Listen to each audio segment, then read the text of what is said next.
Cześć, tu Bartek Czeka ze strony universalmemory.pl.com. Wiem, co myślisz. Prawdopodobnie tytuł jest clickbaitem i wymyśliłem go tylko i wyłącznie po to, żeby był chwytliwy, zebrał parę tysięcy wyświetleń i żebym zarobił w ten sposób 50 zł z reklam na ekstra dużego hot doga w Żabce. Nic z tych rzeczy. Te badania, które będę omawiać, rzeczywiście pokazują, że herbata, oczywiście nie byle jaka herbata, jest w stanie wprowadzić w remisję bardzo agresywny nowotwór. Jest to mianowicie przebrykowa białaczka mielomonocytowa. Natomiast zanim do tego dojdziemy sobie, omówimy to wszystko, zrobimy sobie mały wstęp. Mianowicie klasyfikację nowotworów. Nowotwory możemy klasyfikować na wiele sposobów, natomiast jednym z takich podstawowych typów klasyfikacji jest podział nowotworów na nowotwory lite i nowotwory krwi. Nowotwory lite, jak głosi sama nazwa, jest tam jakaś masa, są tam jakieś guzy, czyli to mogą być na przykład nowotwory piersi, to mogą być nowotwór jelita grubego, różnego rodzaju nowotwory mózgu, jak choćby glejak. Natomiast nowotwory krwi, najczęściej one będą powstawać w samych komórkach krwi albo tkankach. Te komórki produkujące to może być, czy najczęściej jest, szpik kostny. Jednym z negatywnych niestety bohaterów tego filmiku będzie właśnie jedna z rzadkich, naprawdę rzadkich form białaczki, mianowicie przewlekła białaczka mielomonocytowa. I ten typ białaczki najczęściej będzie występować u osób w wieku od 65 do 75 lat, przy czym mniej więcej dwukrotnie częściej będzie występować u mężczyzn i tą chorobę zalicza się do chorób tak zwanych mielodysplasyczno-mieloproliferacyjnych. I wyróżnia się właśnie, zaraz sobie wyjaśnimy, co to znaczy pokrótce. Wyróżnia się właśnie dwa typy tej białaczki. Jeden typ to jest typ mielodysplastyczny, drugi typ to jest mieloproliferacyjny. I proliferacja w medycynie będzie znaczyć najczęściej rozmnażanie się, często może być oczywiście w kontekście nowotworów niekontrolowane rozmnażanie się jakichś komórek. I rzeczywiście, ponieważ tam mamy w nazwie tej białaczki, że to jest białaczka mielomonocytowa, w tym typie białaczki, czy szczególnie typie mieloproliferacyjnym, będzie dochodziło do nadmiernego rozmnażania się monocytów, a więc jeden z tych naszych typów leukocytów, czyli białych krwinek. I będzie po prostu, one będą produkowane w bardzo dużej ilościach i szczególnie będą fruwać po krwi obwodowej i powodować różnego rodzaju kłopoty, do których sobie zaraz dojdziemy. Natomiast dysplazja, czyli mówiliśmy sobie o tym typie mielodysplastycznym, dysplazja to będzie nieprawidłowe wykształcenie się, dojrzewanie jakichś komórek. I w tym typie mielodysplastycznym będzie dochodziło do sytuacji, w której albo erytrocyty, czyli nasze krwinki czerwone, albo leukocyty, mówiliśmy sobie tutaj wcześniej właśnie o jednym z rodzajów leukocytów, czyli monocytach, natomiast tutaj najczęściej w przypadku dysplazji leukocytów będziemy mówić o niedostatecznym wykształcaniu się neutrofilii, czy neutrocytów, albo do płytek krwi. Czyli jeszcze raz, w tym typie mielodysplastycznym może dojść do albo kiepskiego dojrzewania, albo rozwijania się płytek krwi, erytrocytów, czyli czerwonych krwinek i najczęściej neutrocytów albo inna nazwa neutrofilów, czyli innymi słowy będzie dochodzić do leukopenii, ponieważ neutrocyty są absolutnie najbardziej licznym czy najbardziej liczną grupą leukocytów, to jest mniej więcej od 40 do 70% wszystkich leukocytów, to będzie oczywiście odbijało się to negatywnie na odporności. No i właśnie, jakie będą objawy przy tym rodzaju białaczki? Objawy będą oczywiście zależeć przede wszystkim od tego, o jakim podtypie tej przewlekłej białaczki mielomonocytowej będziemy mówić, ale też będą różniły się w zależności od pacjenta. Nie jest tak, że każdy pacjent będzie mieć wszystkie te symptomy, a nawet na początku tej choroby ona może się rozwijać po cichu i nie będzie żadnych symptomów. Natomiast jeśli chodzi o takie szybkie klasyki, będziemy na pewno mówić o uczuciu ogólnego osłabienia, kiepskie samopoczucie, następuje utrata apetytu i wiążąca się z nim utrata wagi. Często będą występować różnego rodzaju poty nocne, podwyższona temperatura ciała, ona wiąże się z produkcją tak zwanych pirogenów, czyli związków, które będą oddziaływać na podwzgórze, czyli jeden z takich naszych ośrodków w mózgu, który będzie odpowiedzialny za między innymi regulację temperatury. Te pirogeny to jest ta ogólna nazwa na te substancje, które podwyższają temperaturę, ale na pewno wszyscy kojarzą rodzaje pirogenów, tak zwanych endogennych, które my produkujemy. To może być choćby interleukina 6, to może być czynnik martwicy nowotworów alfa, to może być interleukina 1 beta.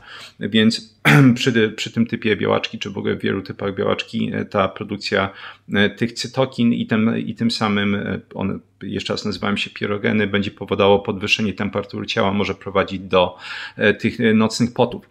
Idąc dalej, mówiliśmy, że w ramach tej dysplazji, czyli w tym typie mielodyspastycznym, może dochodzić do niedorozwoju, że tak powiem, erytrocytów, czyli dojdzie do niedokrwistości. Tym samym mogą występować praktycznie wszystkie objawy, które sobie powiążemy z anemią. To może być bladość skóry, jeszcze raz to jest słabość, szybkie łapanie zadyszki po prostu. Tak samo jeśli chodzi o małopłytkowość, która może się rozwinąć.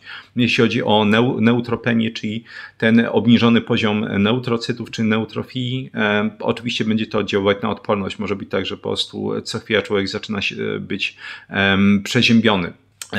Oczywiście w momencie, w którym też nadmierna liczba tych monocytów będzie krążyła po tej krwi obwodowej, może dochodzić do różnego rodzaju zatorów, mogą być powiększone węzły chłonne, dochodzi do hepatosplenomegalii, czyli powiększenia śledziony i wątroby, albo najpierw śledziony albo wątroby. Więc to są takie typowe objawy. I właśnie jaka herbatka okazuje się, że pomoże z tym nowotworem, ponieważ sam nowotwór, oczywiście warto dodać, jest cholernie ciężki do leczenia. Jedyną tak naprawdę skuteczną metodą wyleczenia tego jest tak zwany alogeniczny przeszczep szpiku kostnego. Alogeniczny znaczy, że bierzemy oczywiście ten szpik od obcego dawcy, natomiast musi występować zgodność antygenów. I to jest jedyna, jeszcze raz, skuteczna metoda. Inne tak naprawdę podejścia do leczenia tego nowotworu mają na zasadzie poprawy komfortu czy jakości życia.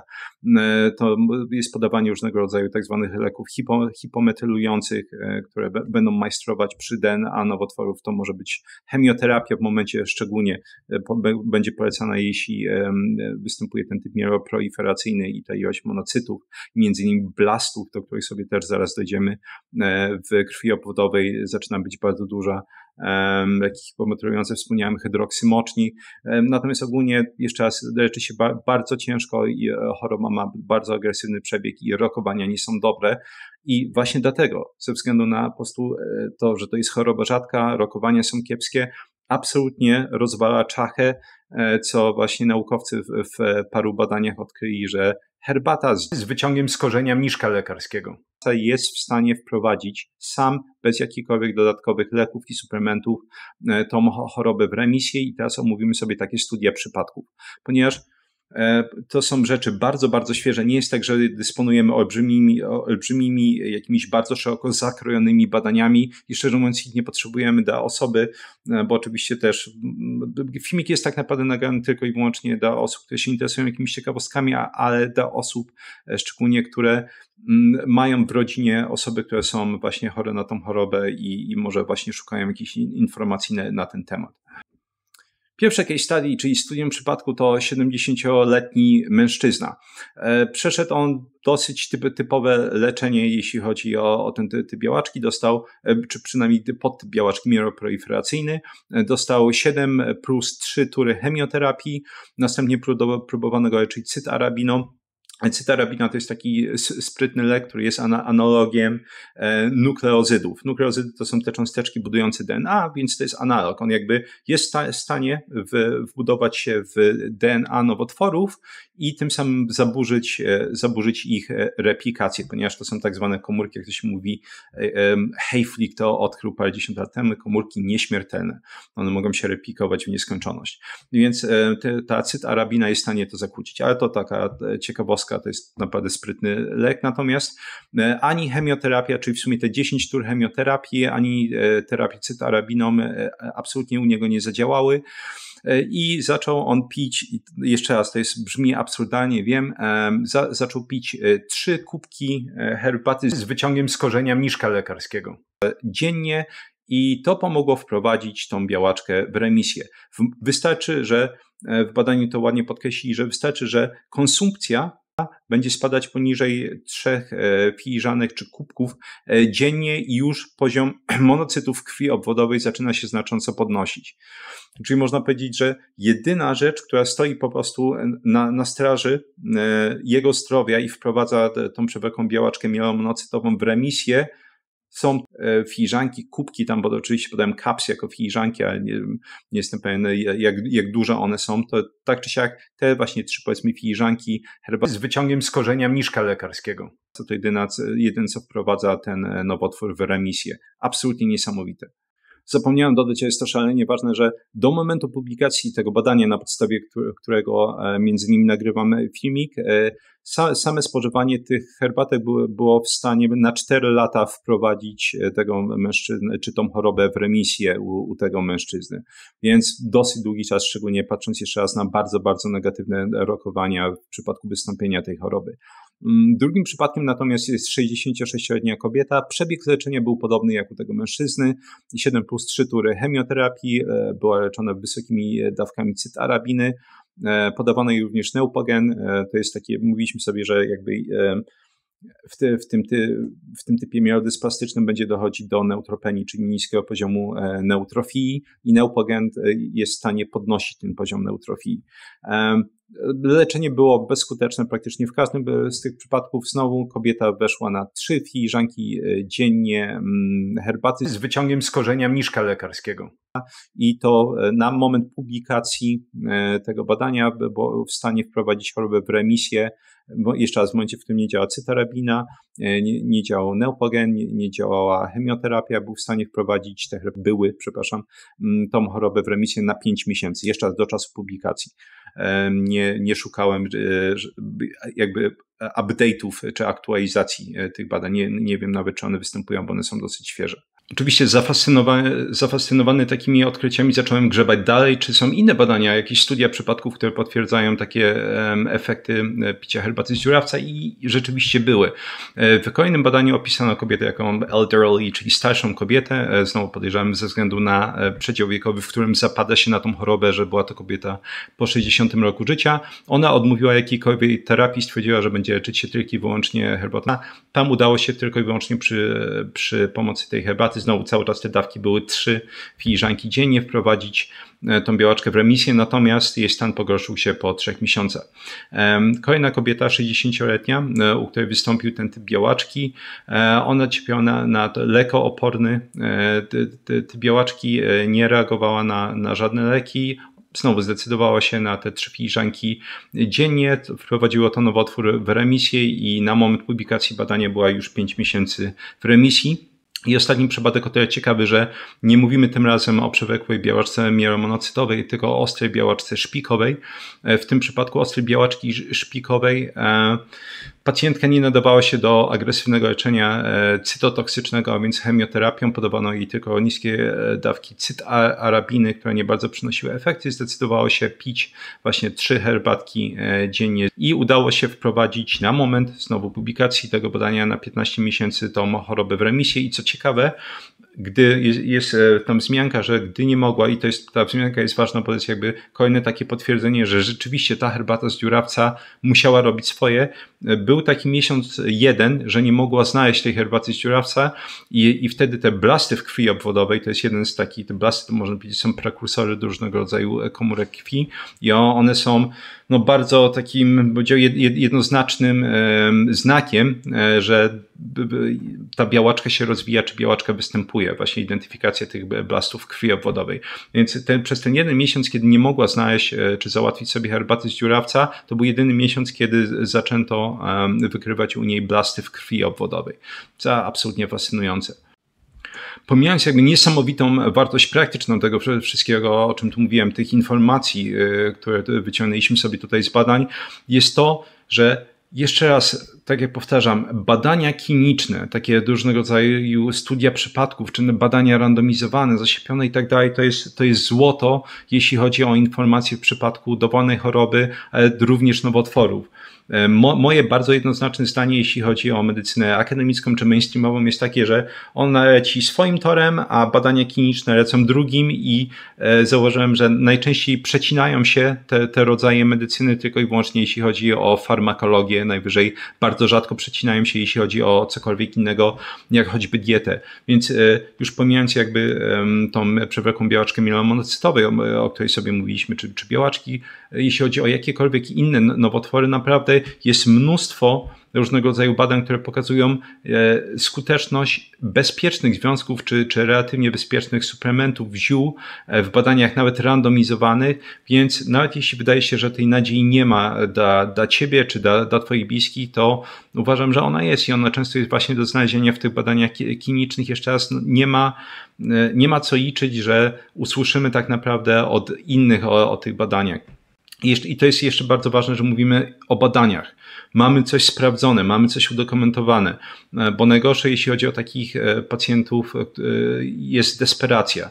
Desperacja będzie prowadzić do naprawdę często bardzo fatalnych i emocjonalnych decyzji. Każdy chce sobie pomóc i są te momenty, w którym po prostu ludzie zaczynają, nie wiem, robić sobie lewatywy kawowe, słuchać różnego rodzaju debilnych pomysłów, które koniec końców kończą się zgubnie dla takiej osoby, która po prostu zaufa różnego rodzaju konowałom. Także też zostawiam jakby taką informację do rozważenia. Warto naprawdę grzebać w literaturze. W tej literaturze może być naprawdę mnóstwo rzeczy. Natomiast oczywiście mówimy przede wszystkim o badaniach na ludziach. Jest mnóstwo badań in vitro, to jak zawsze mówię, to są te badania próbówkowe, czy na szalce Petriego, czyli one nie odbywają się w organizmie. In vitro praktycznie wszystko może działać. Był kiedyś taki mem, że jeśli kiedyś przeczytasz w badaniu, że jakiś związek zabija kultury, czy jakieś komórki nowotworowe w szalce Petriego, to pamiętaj, że pistolet też to robi. Oczywiście jest to absurdalne, ale coś w tym jest. Jest naprawdę setki, tak nawet tysiące związków, które działają in vitro, a nie będą działać in vivo, czyli w żywym organizmie. Więc nas, jeśli chodzi o badania kliniczne, będą interesować właśnie związki, które były testowane na ludziach, a nie po prostu gdzieś tam po próbówkach, szarkach Petriego.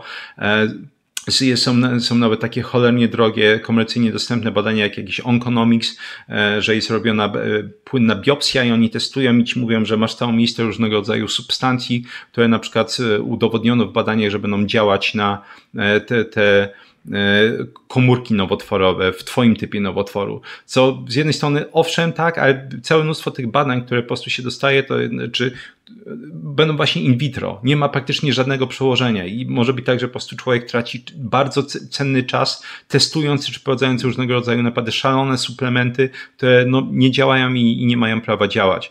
Nawet będę o tym nagrywać osobny filmik, ale wspomnę, nawet w przypadkach tak agresywnych nowotworów jak choćby glejak, czyli nowotwór mózgu, mamy mnóstwo udokumentowanych przypadków, że sam ten typ nowotworu był w stanie być kontrolowany u wielu pacjentów samą dietą ketogeniczną, 0 węglowodanów. Po prostu absolutne wycięcie węglowodanów i sama dieta ketogeniczna była w stanie wprowadzić ten nowotwór w remisję. Także zostawiam te wszystkie informacje pod rozwagę. Dzięki pięknie za wysłuchanie tego odcinka. Jak zawsze polecam moje flagowe kursy Experts Incubator, czyli jak nauczyć się dowolnej dziedziny od A do Z, jak zapamiętywać, tworzyć zrozumienie i wdrażać nawet suche informacje pozornie.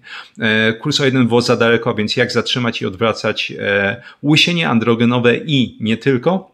Oraz Vocabulary Labs, czyli laboratoria językowe, czyli jak samodzielnie nauczyć się języka od A do Z, żeby przestać wydawać pieniądze na nauczycieli, szkoły językowe, podręczniki, fiszki, aplikacje i tym podobne. Jak zawsze badania, do których się odnoszę, będą do znalezienia w opisie. 3 piosenki rockowe w pierwszym komentarzu przypiętym na górze. Po rozwinięciu opisu znajdzie się też link ze wszystkimi linkami do jakichś moich produktów, stron. Zapraszam właśnie tam po kliknięciu w ten link do zapisania się do newslettera na mojej polskiej stronie. Tam będę wysyłam artykuły dotyczące właśnie nauki języków, pamięci i czasami analizy badań naukowych. I na koniec, jeśli interesują Cię wszystkie te informacje, które ja wymieniłem w tym filmiku, to polecam zostanie patronem kanału za 40 zł miesięcznie. Do dyspozycji patronów są gotowe fiszki z informacjami wszystkimi tymi, które z siebie wyrzuciłem podczas tego filmiku i z poprzednich paru dziesięciu innych filmików. Można po prostu wejść sobie w tę odpowiednią sekcję i ściągnąć te wszystkie fiszki i nauczyć się ich, jeśli ktoś jeśli oczywiście uważa, że te informacje będą mu potrzebne, czy to zawodowo, czy też w ramach po prostu zainteresowania. Dzięki serdeczne za wysłuchanie tego odcinka i do usłyszenia w następnym.